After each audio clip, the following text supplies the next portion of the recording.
Hello everyone, welcome to ओकुल India के सबसे अफोर्डेबल लर्निंग प्लेटफॉर्म में आप सभी लोगों का एक बार फिर से बहुत बहुत स्वागत है। आइए अपने इस full course on environment by Shankar IAS academy को हम लोग आगे कंटिन्यू करेंगे और चैप्टर 28 जो कि इंटरनेशनल एनवायरमेंटल कन्वेंशंस के बारे में बात करता है, इस चैप्टर को हम लोग 7 पार्ट्स में अभी तक देख चुके हैं। 8th पार्ट जो रहेगा वो आज रहेगा और इसमें हम लोग मोस्ट प्रोबेबली इस चैप्टर को जो है कंप्लीट कर लेंगे। पिछले पार्ट में स्पेसिफिकली जो पार्ट 7 था उसमें हम लोगों ने कुछ हजार्डियस मटेरियल से संबंधित जो कन्वेंशंस थे, like we have the Stockholm convention, we have the Basel convention, we have the Rotterdam convention, इसके बारे में हमने बात करी। और एक कन्वेंशन जो UNCCD यानी कि जो डेजर्टिफिकेशन को कॉम्बैट करने के लिए है उसके बारे में बात करी है। ठीक है, तो कुछ इसी तरीके के और इंटरनेशनल कन्वेंशंस हैं, उनके बारे में हम लोग बात करेंगे और मोस्ट प्रोबेबली इस चैप्टर को आज हम लोग जो है इस पार्ट के साथ कंप्लीट कर लेंगे। तो आगे बढ़ने से पहले मैं आप सभी लोगों से एज यूजुअल फिर से एक बार रिक्वेस्ट करना चाहूँगा कि जो लोग इस कोर्स को, इस वीडियो सीरीज को फॉलो कर रहे हैं, जिनको ये पसंद आ रही है, वो ज़्यादा से ज़्यादा वीडियोस को लाइक करें, ज़्यादा से ज़्यादा शेयर करें अपने दोस्तों के साथ, कलीग्स के साथ, ताकि हमारे इन कोर्सेज़ का जो फ़ायदा है वो ज़्यादा से ज़्यादा लोगों तक पहुँच सके। और बाकी जो लोग चैनल पर नए हैं, जिन्होंने अभी तक हमारे चैनल को सब्सक्राइब नहीं किया है, मैं उन लोगों से भी रिक्वेस्ट करूँगा कि आप लोग चैनल को जरूर सब्सक्राइब कर लें और बेल आइकन प्रेस करना ना भूलें, ताकि हमारी तरफ से जब भी कोई नया वीडियो पोस्ट हो तो उसका नोटिफिकेशन आप लोगों को मिल जाए। ठीक है, इस पूरी की पूरी वीडियो सीरीज का जो फुल कोर्स है वो हमारी वेबसाइट पर अवेलेबल है, जिसका लिंक आपको नीचे डिस्क्रिप्शन में मिल जाएगा। उसके थ्रू जाके आप फुल कोर्स में एनरोल कर सकते हैं। फुल कोर्स में एनरोल करने के फायदे ये हैं कि वहाँ पर सारे के सारे जो वीडियोज़ हैं वो बिना किसी ऐड के, यानी कि ऐड फ्री कंटेंट आपको बिल्कुल वहाँ पर मिल रहा है। साथ ही साथ चैप्टर वाइज PDF नोट्स मिल रहे हैं, जिनको आप डाउनलोड कर सकते हैं और अपने मोबाइल पे, लैपटॉप में, PC में जब चाहें ऑफलाइन भी पढ़ सकते हैं, उसमें से रिवाइज भी कर सकते हैं। ठीक है, कोर्स जो है वो बहुत ही ज़्यादा अफोर्डेबल रेट्स में आप लोगों के लिए प्रोवाइड कराया जा रहा है और धीमे धीमे उस कोर्स के जो रेट वगैरह हैं वो जैसे जैसे डिमांड बढ़ेगी, जैसे जैसे उसमें रिक्वायरमेंट बढ़ेगी तो उसके जो रेट्स हैं वो थोड़ा बहुत बढ़ेंगे, वो लाजमी सी बात है। लेकिन अभी जो कोर्स है वो बहुत ही ज़्यादा अफोर्डेबल रेट्स में आप लोगों के लिए प्रोवाइड कराया जा रहा है। तो आप लोग ज़रूर एक बार नीचे डिस्क्रिप्शन में जो लिंक दिया हुआ है उसके थ्रू जाके उसको देखिए और कोर्स अगर आपको पसंद आता है तो उस कोर्स को आप लोग जरूर से एनरोल कर लीजिए। ठीक है, चलिए फिलहाल हम लोग जो है अपना discussion chapter 28 international environmental conventions के साथ पार्ट 8 में आगे बढ़ाते हैं।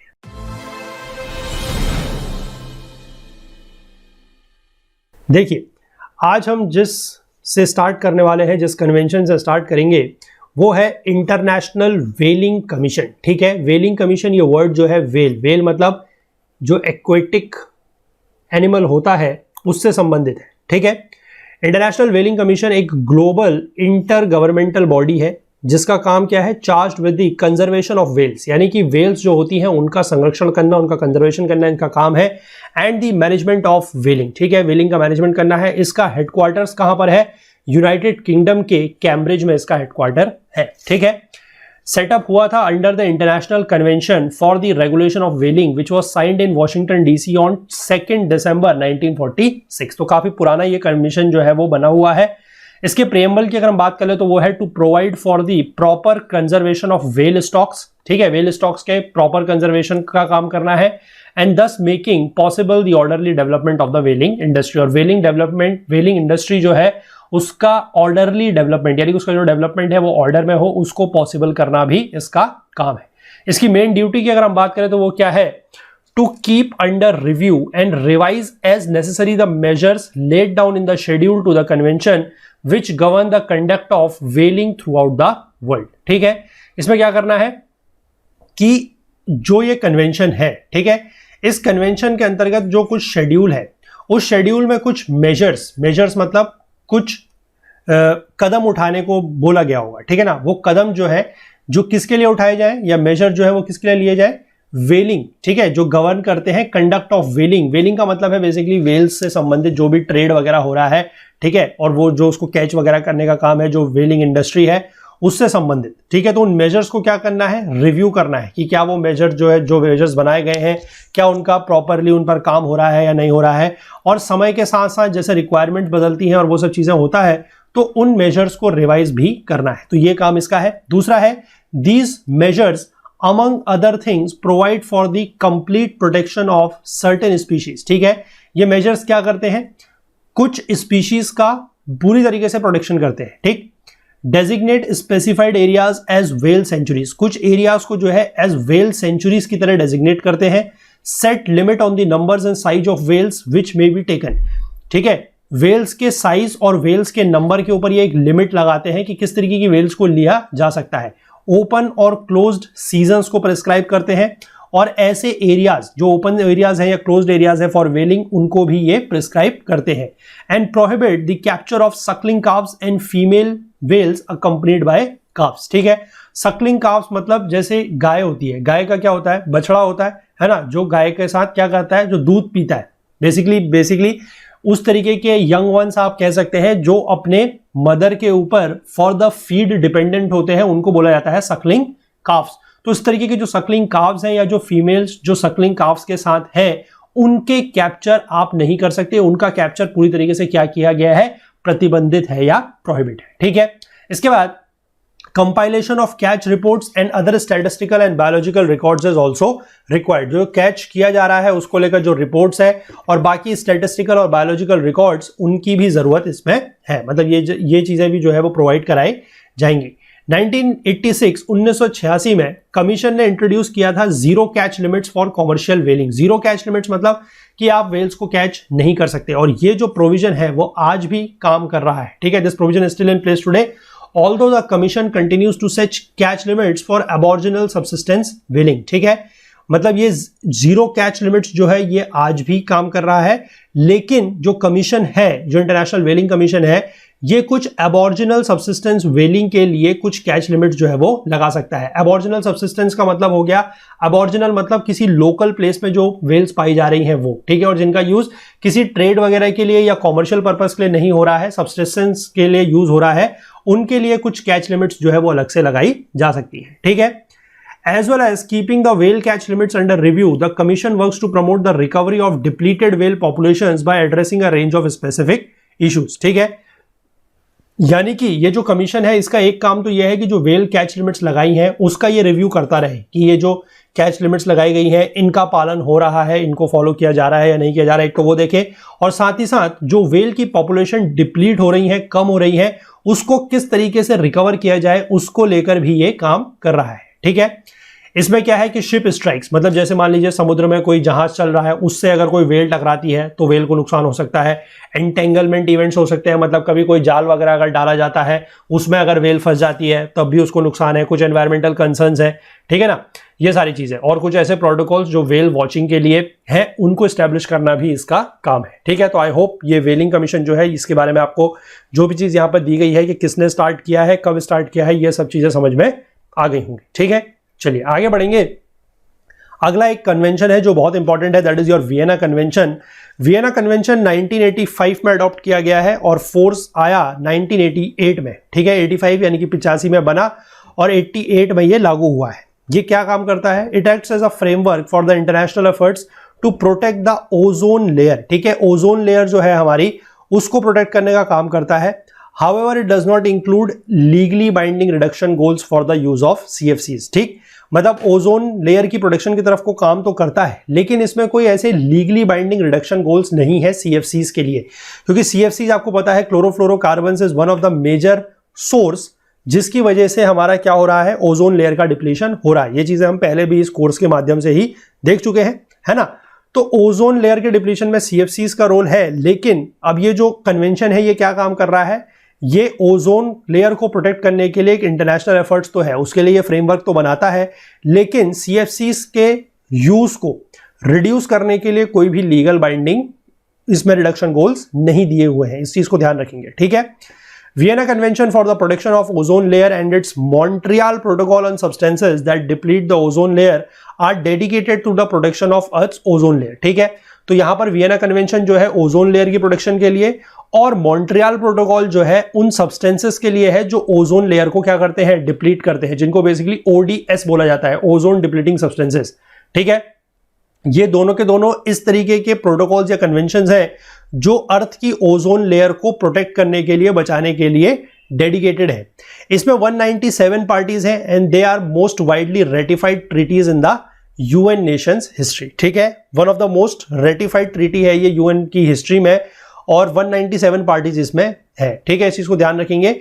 और ये चीज जो है बुक में थोड़ा सा डेटा फिर से वही पुराना दिया हुआ है, ये तो मैंने लेटेस्ट लिया है, 197 पार्टीज इसमें अभी तक है। ठीक है, इसके बाद अगर इसी के अंतर्गत जो मॉन्ट्रियल प्रोटोकॉल है उसकी बात करें तो वो क्या है, देखिए, Montreal protocol on substances that deplete the ozone layer was designed to reduce the production and consumption of ozone depleting substances in order to reduce their abundance in the atmosphere and thereby protect the earth's fragile ozone layer।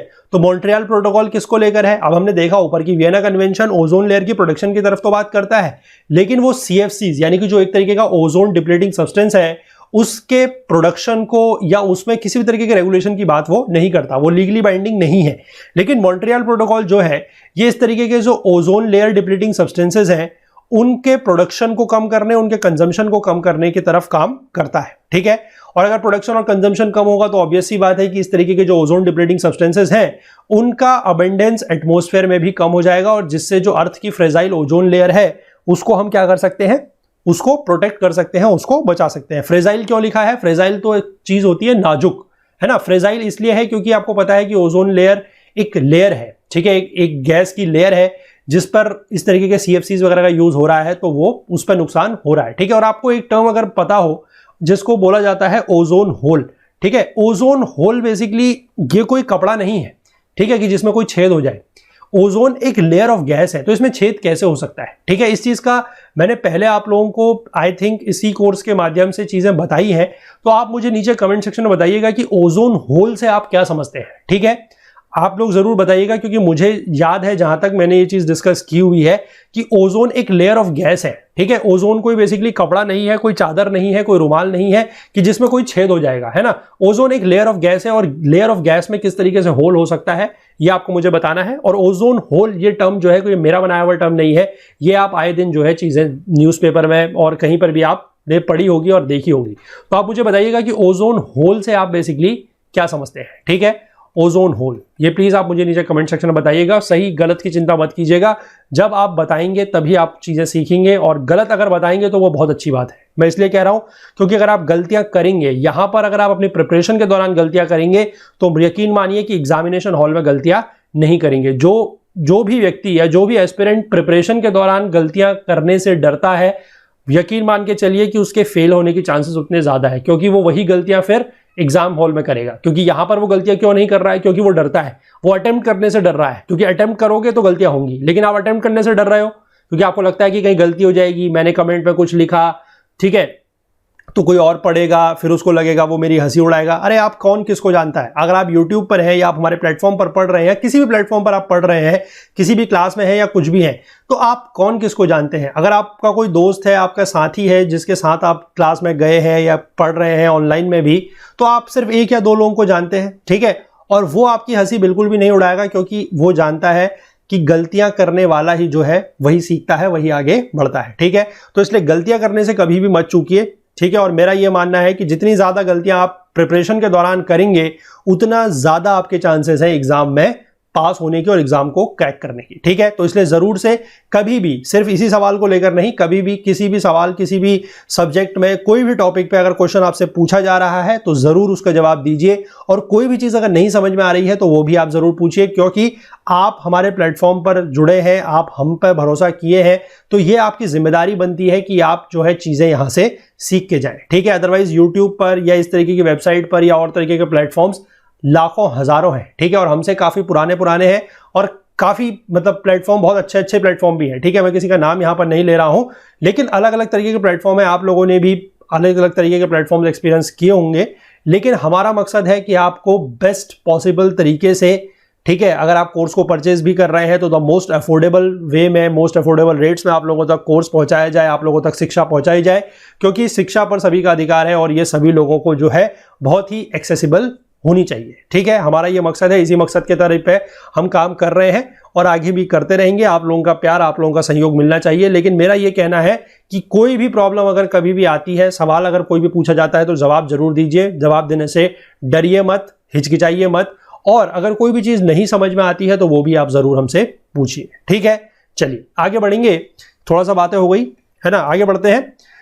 Treaty जो है वो open की गई थी signature के लिए 16 सितंबर 1987 को और एंटर की जाती है इनटू फोर्स 1 नवंबर 1989 को, ठीक है, जब इसकी पहली मीटिंग होती है हेलसिंकी में, ठीक है, कब? मई 1989 में। सिंस देन इसके 7 रिवीजन हो चुके हैं। 1990 में लंदन में, 91 नैरोबी में, 92 कोपेनहेगन में, 93 बैंकॉक में, 95 वियना में, 97 मॉन्ट्रियल में और 1999 बीजिंग में। ठीक है। अच्छा, एक वर्ल्ड ओजोन डे भी होता है। ठीक है, वो कब होता है वो भी आप मुझे बताइएगा कि वर्ल्ड ओजोन डे जो होता है, या I think international ozone day उसको बोलते हैं या वर्ल्ड ओजोन डे कुछ बोलते हैं, मतलब ऐसा ही कुछ है, ओजोन से संबंधित कुछ डे है, वो आप मुझे बताइएगा कि कमेंट सेक्शन में वो को कब मनाया जाता है। ठीक है, ये भी आप लोगों के लिए दूसरा सवाल। चलिए आगे देखते हैं, India and protection of ozone layer. तो प्रोटेक्शन ऑफ ओजोन लेयर को लेकर इंडिया ने क्या कदम उठाए हुए हैं वो देखते हैं।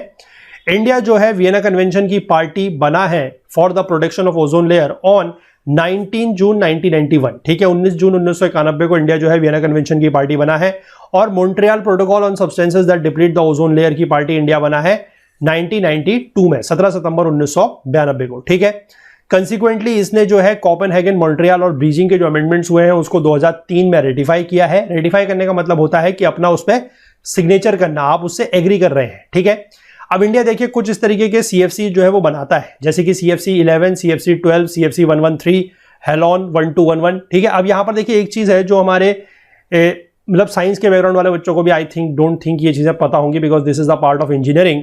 ये जो नंबर दिया है, ये नंबर क्या होता है, दिस इज बेसिकली योर, जैसे CFC 12 लिखा है तो CFC 12 का एक केमिकल नेम होता है। ठीक है, तो ये 11, 12 ये इस तरीके के जो नंबर्स दिए गए हैं ये क्या होते हैं, ये आपको ज़्यादा इसमें अपना दिमाग लगाने की या परेशान होने की ज़रूरत नहीं है, क्योंकि ये आपसे UPSC नहीं पूछेगा। ठीक है, ये बेसिकली जो हमारे इंजीनियरिंग के स्टूडेंट होंगे, स्पेसिफिकली अगर कोई मैकेनिकल इंजीनियरिंग से है, कोई हमारा क्रायोजेनिक इंजीनियरिंग से है, कोई रेफ्रिजरेशन इंजीनियरिंग से है, तो उसने ये चीज़ें पढ़ी होंगी। अदरवाइज ये सारी चीज़ें आप लोगों के लिए जानना समझना उतना ज़्यादा ज़रूरी नहीं है। ठीक है, ये बेसिकली केमिकल नेम होता है, ये इनका जो रेफ्रिजरेंट्स होते हैं ये उनका एक तरीके से डेजिग्नेशन है, या इसको नोमेनक्लेचर कह सकते हैं। ठीक है, ज़्यादा परेशान होने की ज़रूरत नहीं है। इसके बाद इंडिया जो है एक हेलॉन बनाता है 1211 के नाम से, HCFC 22, हेलॉन 1301, carbon tetrachloride, methyl chloroform और मिथाइल ब्रोमाइड, इंडिया ये प्रोड्यूस करता है। और ये जो ओजोन डिप्लीटिंग सब्सटेंसेस हैं ये क्यों बनाता है इंडिया, जब इंडिया को पता है कि ये तो ओजोन को डिप्लीट कर रहे हैं। अब देखिए बनाना मजबूरी है, क्योंकि ये रेफ्रिजरेशन और एयर कंडीशनिंग में जो है वो काम आते हैं। ठीक है, अब एयर रेफ्रिजरेशन की जरूरत तो सभी को है ना। अब आजकल हालांकि आज की डेट में जो CFCs का यूज है वो कम कर दिया गया है ना, अब HFCs का यूज होता है, दैट इज हाइड्रोफ्लोरोकार्बन्स। लेकिन पहले के जमाने में रेफ्रिजरेटर जो होते थे या AC, जिसका ठंडा पानी पीने में आपको मजा आता है, एयर कंडीशनिंग की ठंडी हवा खाने में आपको मजा आता है, लेकिन उसमें ये सारी की सारी चीजें जो है वो यूज होती हैं। बस इतना आपको पता होना चाहिए as a general human being या फिर एक UPSC एस्पिरेंट होने के नाते। इससे ज्यादा कौन सा यूज हो रहा है, क्या यूज हो रहा है, इतना डिटेल में जाने की जरूरत नहीं है।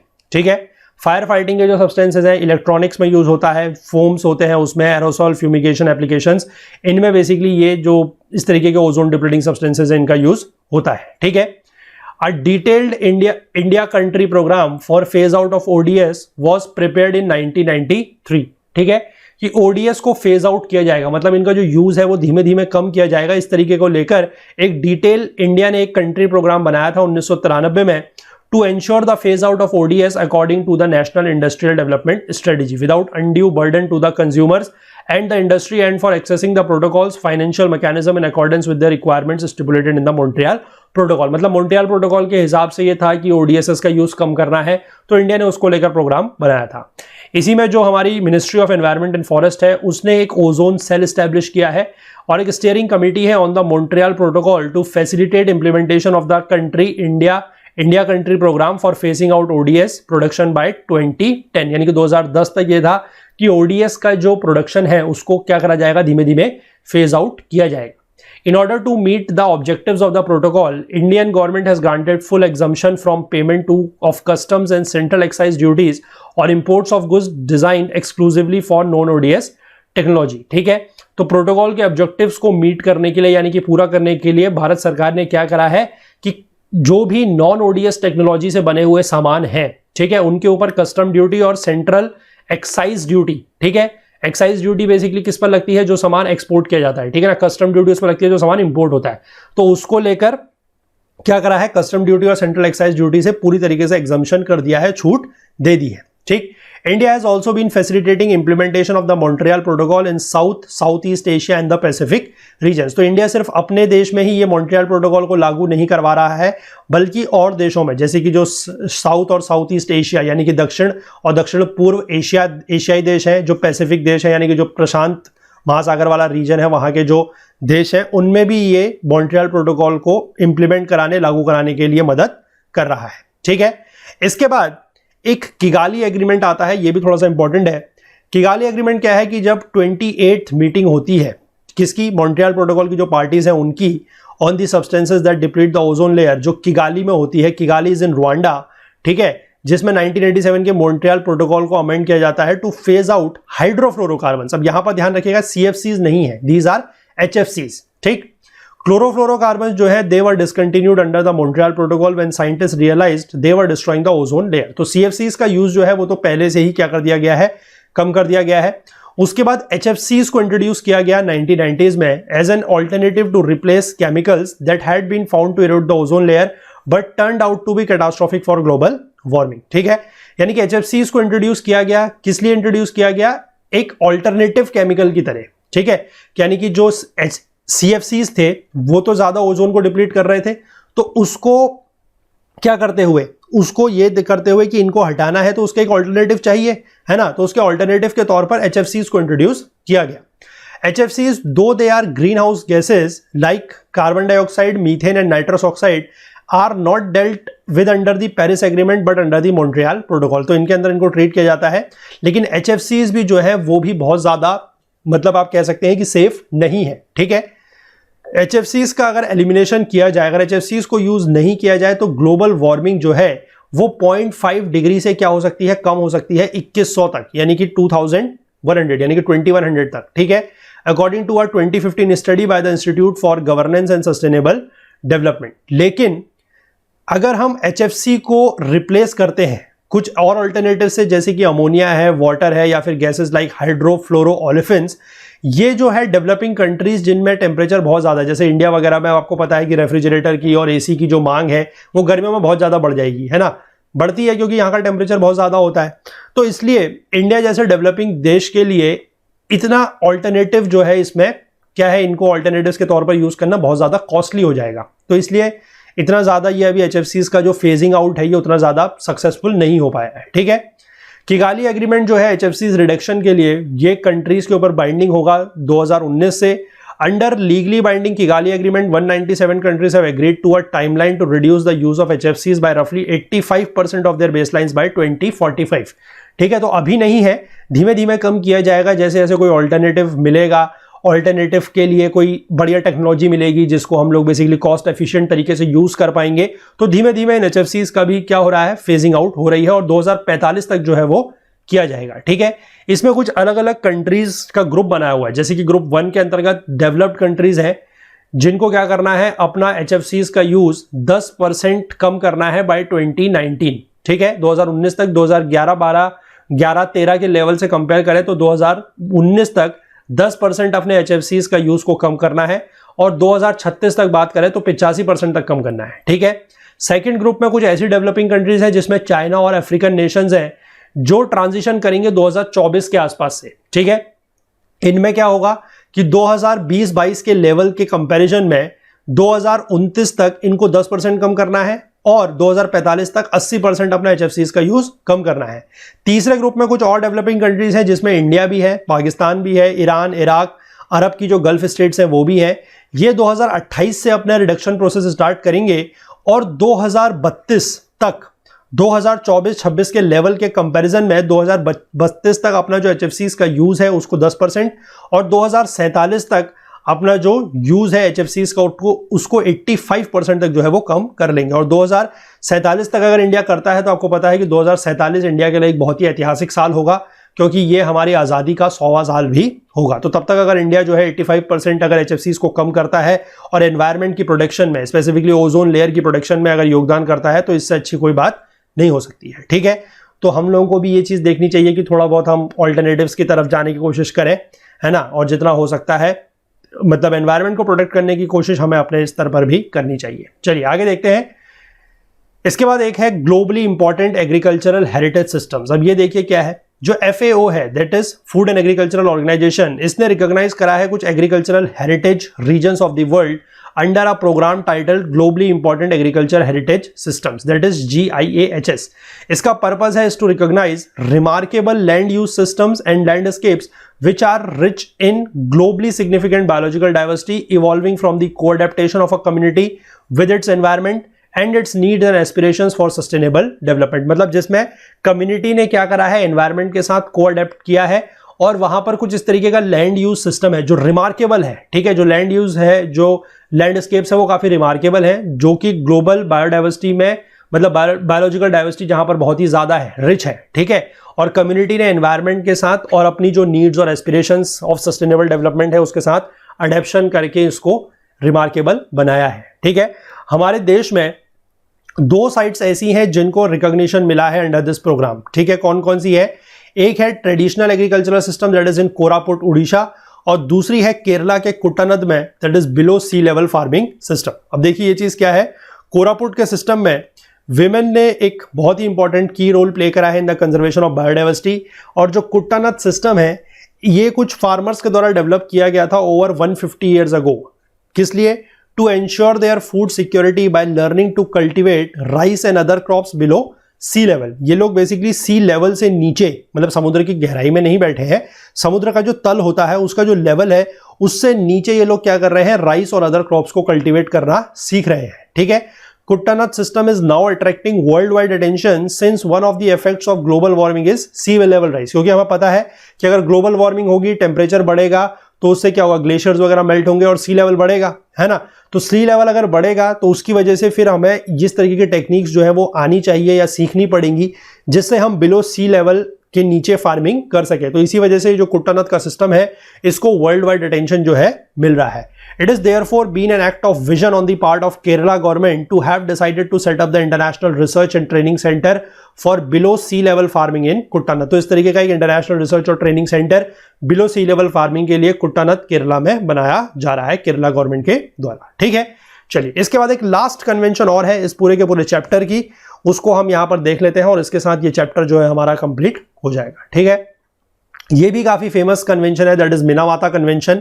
मिनामाता कन्वेंशन किससे संबंधित है? मरकरी से, ठीक है। मरकरी मतलब जो पारा होता है उससे संबंधित है। मरकरी अगर किसी को नहीं पता है तो बेस्ट कॉमन एग्जांपल है जो आप लोगों ने सभी ने यूज किया होगा बचपन से लेकर अभी तक। अगर आप कभी भी बीमार पड़े हैं तो आपके पास एक थर्मोमीटर होगा, ठीक है, जिससे आप मुंह में डाल के, जिससे आप अपना बॉडी का टेम्परेचर लेते हैं जब कभी आपको फीवर या बुखार वगैरह आता है।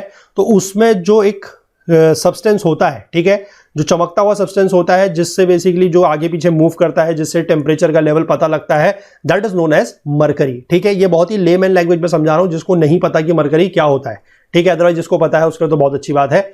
ये एक ग्लोबल ट्रीटी है to protect human health and environment from the anthropogenic emissions and releases of mercury and mercury compounds. तो ये एक ग्लोबल ट्रीटी है ह्यूमन हेल्थ को और एनवायरनमेंट को एंथ्रोपोजेनिक एमिशंस और रिलीजेस ऑफ मरकरी से बचाने के लिए, ठीक है। एंथ्रोपोजेनिक एमिशंस की बात हो रही है, ध्यान दीजिएगा। एंथ्रोपोजेनिक का मतलब होता है ह्यूमन मेड एमिशंस, यहां पर जो नेचुरल एमिशंस है उनकी बात नहीं हो रही है, ठीक है।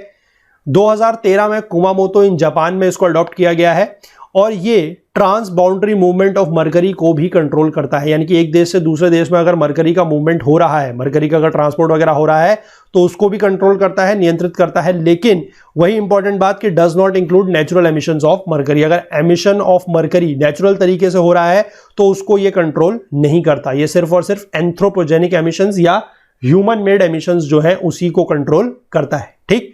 मरकरी जो है इसको one of the most toxic metals माना जाता है। अगर इसको एनवायरनमेंट में रिलीज कर दिया जाए या अगर ये एनवायरनमेंट में रिलीज हो जाए तो ये बायो एक्यूमुलेट और बायो मैग्नीफाई दोनों करता है फूड चेन में, ठीक है। बायो एक्यूमुलेशन का मतलब क्या होता है कि फूड चेन में एंटर करना, फूड चेन में इकट्ठा होना, और बायो मैग्निफिकेशन का मतलब क्या होता है कि जैसे जैसे फूड चेन में हम ऊपर के ट्रॉपिक लेवल की तरफ बढ़ते जाएं तो उसका जो कंसंट्रेशन है वो बढ़ता जाता है। तो दोनों इससे होता है, ठीक है। और ये ह्यूमन बॉडी में भी बड़ी आसानी से पहुंच सकता है और हमारे जो नर्वस सिस्टम है उसको ये असर डालता है, उसको प्रभावित करता है, ठीक है। जो मिनामाता कन्वेंशन है वो क्या चाहता है कि जो पार्टी नेशंस हैं वो क्या करें, कम करें, रिड्यूस करें, और जहां पर भी पॉसिबल हो या फिजिबल हो मरकरी का यूज और release from the artisanal and small scale gold mining से इसके एलिमिनेट करें, ठीक है। इसके बाद कोल फायर्ड पावर प्लांट्स जो होते हैं वहां पर भी मरकरी का एमिशंस होता है। कोल फायर्ड इंडस्ट्रियल बॉयलर्स जो है, certain non ferrous metals production operations है, वेस्ट इंसिनरेशन है और सीमेंट प्रोडक्शन है, इन सब में भी मरकरी का यूज होता है। और इन सब के प्रोडक्शन में मरकरी क्या होती है, एयर में यानी कि हवा में एमिट होती है, तो इसको भी थोड़ा सा कंट्रोल करने की बात की गई है। इसके बाद फेज आउट करना है या कुछ ऐसे मेजर्स लेने हैं, कदम उठाने हैं कि मरकरी का यूज को कुछ प्रोडक्ट्स में, जैसे कि batteries, switches, lights, cosmetics, pesticides, measuring devices, या फिर उसमें इसको कम किया जाए, या फिर कुछ ऐसे इनिशिएटिव्स लिए जाए कि मरकरी को डेंटल अमेलगम, जैसे कभी कभी आपने देखा होगा कि जो डेंटल में फिलिंग वगैरह की जाती है वो भी कभी कभी मरकरी की होती है, तो उसको भी थोड़ा सा फेज आउट करने की बात या रिड्यूस करने की बात यहां पर की जा रही है। ठीक है, इसके बाद फेज आउट करना है या फिर से इसके यूज को कम करना है, रिड्यूस करना है मरकरी का इन द मैन्युफैक्चरिंग प्रोसेस, जैसे कि क्लोरो अल्काली की प्रोडक्शन होती है, विनाइल क्लोराइड मोनोमर का प्रोडक्शन है, या फिर एसिटाल्डिहाइड की प्रोडक्शन है। इस तरीके के केमिकल्स के प्रोडक्शन में भी मरकरी के यूज को या तो हमें कम करना है या फिर धीमे धीमे फेज आउट करना है। ठीक है, इन एडिशन कन्वेंशन जो है एड्रेस करता है supply and trade of mercury, safer storage and disposal and strategies to address contaminated sites. ठीक है, कन्वेंशन इस तरीके की चीजों को भी एड्रेस करता है, इस पर भी अपना ध्यान देता है, यानी कि मरकरी का जो सप्लाई है, जो आपूर्ति हो रही है, जो उसका व्यापार ट्रेड हो रहा है, उसका किस तरीके से स्टोरेज अगर करा जा रहा है तो सेफ तरीके से किया जाए, डिस्पोजल अगर किया जाए तो भी सेफ तरीके से हो, और अगर कहीं पर कोई साइट्स कंटेमिनेटेड है जहां पर मरकरी का एमिशन वगैरह हुआ है तो उससे कैसे निपटा जाए, क्या स्ट्रेटेजी होनी चाहिए, इन सब चीजों को लेकर भी कन्वेंशन बात करता है।